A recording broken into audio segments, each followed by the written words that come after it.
je vais vous parler du dernier texte de la troisième partie de l'ouvrage intitulé Une école inclusive, des obstacles à lever. Ce chapitre a été coécrit dans le cadre de ma maîtrise sous la codirection et double expertise de mes co-auteurs du chapitre, les professeurs Céline Chatnou et Delphine Odiguech, toutes deux qui travaillent sur éducation et handicap. Et cette maîtrise fut pour moi l'aboutissement d'un retour aux études en éducation, initié en partie par mon expérience d'enseignante, mais aussi de parents d'un enfant qui a un trouble du spectre de l'autisme. Il faut savoir qu'au Québec, le TSA, le trouble du spectre de l'autisme, est le diagnostic le plus prévalent dans un milieu qui ne sait pas forcément comment l'accueillir et l'exclut encore largement de la classe ordinaire.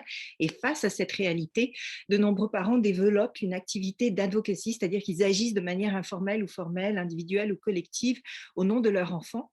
Et cette étude qualitative a permis de documenter par l'analyse de discours de parents d'enfants ayant un TSA les paramètres en jeu dans cette activité pour mieux en comprendre les éléments déclencheurs et le fonctionnement, notamment comment cela s'actualisait lorsque le parent allait porter sa cause auprès de l'institution scolaire.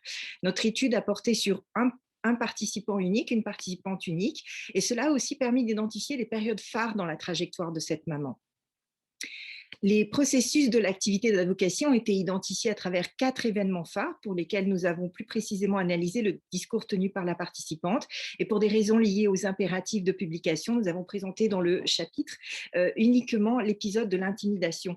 Parce que, outre le fait qu'il constitue un sujet grave et d'actualité, il a le mérite d'être l'exemple où Béatrice déploie toute la panoplie de stratégies possibles, des plus informelles aux plus formelles. Donc, je vais vous lire la fin de cette partie.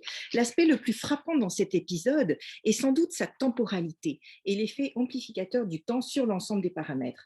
Plusieurs fois, j'insistais, sont des termes qui reviennent souvent lorsque la participante relate combien de temps la situation a duré, sans évolution du côté de l'école, malgré la répétition de ses actions pour faire évoluer cette situation. On peut, comme un parent, exiger, même si ça dérange, malheureusement, il faut insister, dit-elle, pour introduire cet épisode. À travers cette phrase, elle exprime que selon elle, il n'est pas attendu du parent qu'il exige quoi que ce soit, mais il lui faut pourtant agir pour son enfant par nécessité et cela n'est pas aisé. La suite de la phrase le confirme. Lorsque mon fils a vécu l'intimidation, j'ai insisté pendant 2 années. Mais ces 2 années, c'était dur pour lui. J'ai dû arriver jusqu'à la commission scolaire pour finir la situation.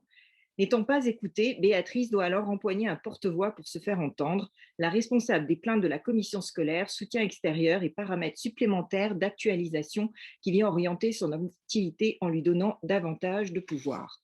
Donc, ce que montre juste ce petit extrait, c'est aussi toutes les aides extérieures que peut avoir le parent, comment tout un chacun peut jouer un rôle de soutien, notamment les pédiatres et notamment la communauté médicale pour soutenir le parent dans sa démarche d'advocacy auprès de l'école.